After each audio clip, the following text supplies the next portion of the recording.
Hi, everybody. This is Nate Charles with a supplemental thought of the day.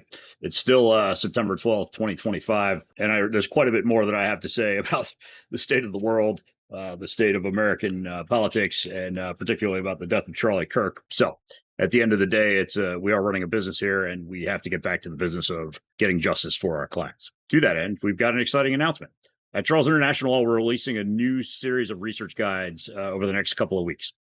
These guides are all going to fall under the general topic of practical advice for working with and interviewing asylum seekers. They're designed for attorneys and immigration advocates, but I think they're also useful for anybody who's interested in immigration law. What we intend to do here is help you serve your clients more effectively and to preserve the integrity of the asylum process. We're going to walk you through building the right mindset when you sit down with an asylum seeker, remembering that asylum seekers are generally some of the most traumatized legal clients you're ever going to meet. That reality has to shape how you communicate, how you listen, and how you ask questions. We're going to cover effective communications and rapport building, giving you tools to earn trust and help your clients feel safe, opening up to you about the painful experiences that have brought them into your office. We're going to dive into questioning frameworks. We're going to talk about the kinds of questions to ask, how to ask them, and models that help you draw out the types of information your client needs to be ready for interviews and asylum court hearings. We're going to talk about special techniques too, like using maps with clients to jog their memory, anchor key events, and help you build a more compelling narrative for immigration court. We're going to talk about the nuances of working with interpreters, since most asylum seekers don't speak English natively. We're going to explore how to interpret body language, both to understand trauma responses